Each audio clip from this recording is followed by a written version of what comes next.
Harka fuuni daawwattootaa fi dhaggeeffattoota keenyaa nagaan keenya kabajaa fi jaalala bakka jirtan maratti isin qaqqabu jecha oduuwwan wayitaawoo yeroo kanaaf qopheeffanneen isinitti himaa dursa oduu ijoo. Irreefi gaachanni saba Oromoo waraanni bilisummaa Oromoo lola jabaa taasisuun loltoota faashistii Abiyyi daaraa botoroo gochuu ifoomse. Waraanni bilisummaa Oromoo zoonii sadee godina Shawaa Bahaa aanaa Zuwaayee Dugdaatti injifannoo culuqaa kana galmeessuutu dhagahame. Bal'ina oduu kanaa immoo isinis ni dhageessu. Irreefi gaachanni saba Oromoo waraanni bilisummaa Oromoo lola jabaa loltoota faashistii Abiyyi waliin geggeessuun cinatti leenjii siyaasaa fi dabbalummaa kennuu ifoomse.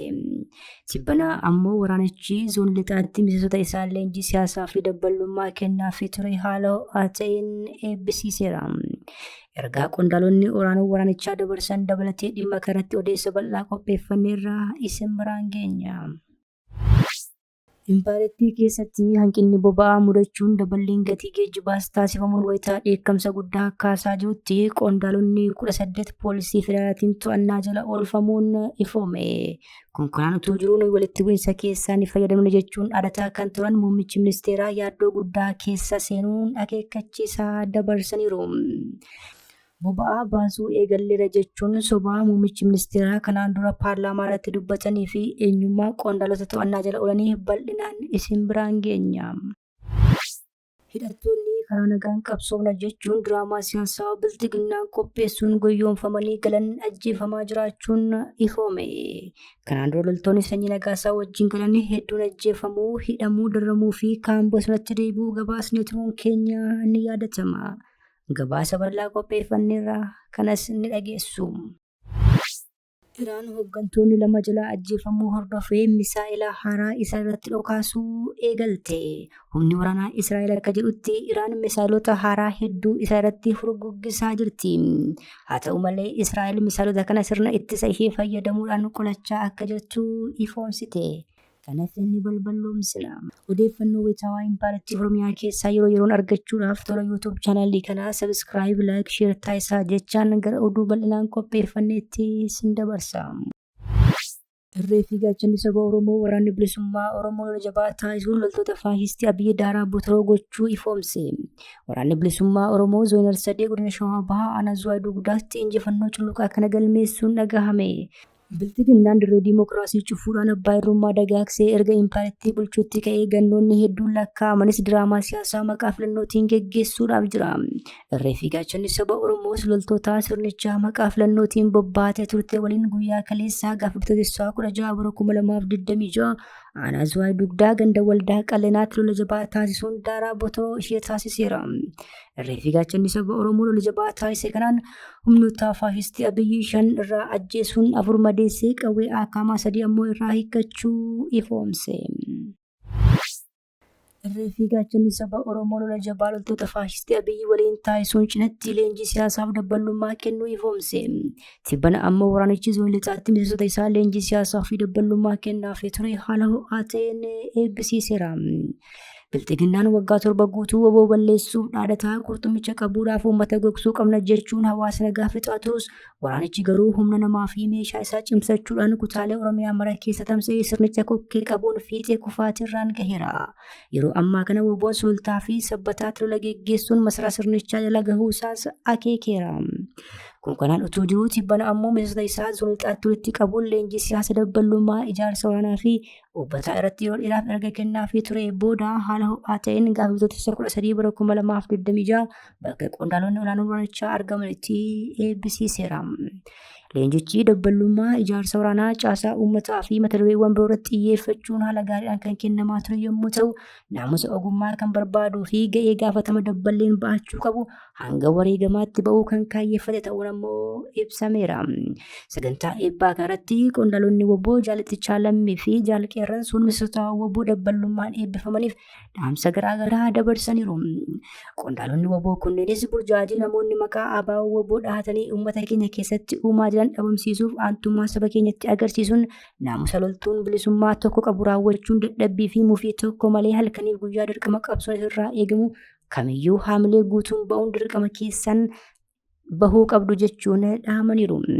Kana malees haala amma keessa jiru keessatti haala qabatamaa idil addunyaa gaanfa Afrikaa impaarettii fi Oromoon keessa jiru irratti barumsi wal mariin waliin hojjechuun cichoomina tokkummaa addaa agarsiisuun ilaalchaa fi lola diinaa cabsuun kan danda'amu ta'us jala muruun hubachiisaniiru. Impaarettii keessatti hanqinni boba'aa mudachuun daballeen gatii geejjibaas taasifamuun wayita dheekkamsa guddaa kaasaa jirutti qondaalonni 18 poolisii federaalaatiin to'atamuun ifoome. Konkolaataan utuu jiruu nuyi walitti bu'iinsa keessaan fayyadamna jechuun dhaadataa kan turan muummichi ministeeraa yaaddoo guddaa keessa seenuun akeekkachiisa dabarsaniiru. Impaarettii keessatti yeroo dhiyoo kana hanqinni boba'aa bal'inaan mul'achuu fi rakkoon raabsaa mudachuu hordofuun dhaabbanni dhiyeessa boba'aa impaarettii fi abbootiin taayitaa boba'aa fi enerjii hooggantoota sadan olaanoo dabalatee hooggantoota 8 waajjira daldalaa magaalaa Finfinnee keessatti argaman poolisii federaalaatiin to'atamuun gabaafameera. Shakkamtoonni kunneen qorannoon gaggeeffamaa akka jiru kan ifoomsuu gabaasni ba'e kun herregni baankii isaaniis ugguramuutu barame. Haa ta'u malee madda odeeffannoo keessaa tokko akka jedhanitti tarkaanfiin fudhatame kun namoota madda rakkoo ta'an kan akka Dr. Kaasahuun Goffee moggaatti dhiisuun kanneen xixiqqoo ta'anitti fudhatame jedhameera. Akka ibsa maddootaatti rakkoon boba'aa yeroo ammaa kanaa kan ka'e ministeera daldalaa fi walitti qabinsa naannoo obbo Kaasahuun Gonfee fi Daayireektarri olaanaan mootummaa damee kanaa keessaa tokko ta'uun himameera. Ministeerichi bu'aa dhuunfaa qabaachuu isaatiin dhaabbilee raabsaa boba'aa dandeettii fi muuxannoo qaburraa qooda gabaa fuudhee dhaabbata dandeettii hin qabne tokkoof karaa seeraan alaa kennuun isaa rakkoo raabsaa kanaaf sababa ijoo ta'utu himame. Kanaafuu akka odeeffannoon jedhutti hooggantoonni yeroo ammaa to'annoo jala jiran ajaja seeraan alaa ministeericha raawwachiisaa turan malee madda rakkoo kanaa isaan ijoo miti jedhamaniiru. Rakkoo walitti bu'iinsaa faayidaa kun yeroo dhiyoo kana marii irratti gorsaan muummee ministeeraa obbo Girmaa Birruu bakka argamanitti gidduu ministeerichaa fi dhaabbilee raabsaa boba'aa gidduutti falmii cimaa fi jeequmsas uumee ture jedhame. Obbo Girmaanis rakkoon kun mataa isaanii hooggantoota olaanoo ta'uu ifatti dubbataniiru jedhame. Haa ta'u malee haga ammaatti ministeericha irratti tarkaanfiin kamiyyuu fudhatamuu dhabuun gaaffii guddaa uumeera. Maddoonni kunneen tarkaanfii poolisii kana kan ijoo dhiisee kan xixiqqaa qabachuu jechuun ibsanii furmaata waaraa fiduuf namoonni dhuguma itti gaafatamoo ta'an sadarkaa hundarraa adda baafamanii seera duratti dhiyaachuu qabu jechuunis akeekkachiisaniiru. Konkolaataan utuu jiruu ji'a muraasa duraa nuyi walitti bu'iinsa keessaan fayyadamna malee hin miidhamnu jechuun adachaa kan turan muummichi ministeeraa Abiyyi yaaddoo guddaa keessa seenuun gabaafame. Muummichi ministeeraa kun odeeffannoo fuula feesbuuk isaa irratti qoraniin hanqinni boba'aa saba lola bahaa giddu galeessaatti deemaa jiruun waan nu mudachuu danda'uuf qusannoo fi itti gaafatamummaadhaan fayyadamaa jechuun akeekkachiisa dabarsaniiru.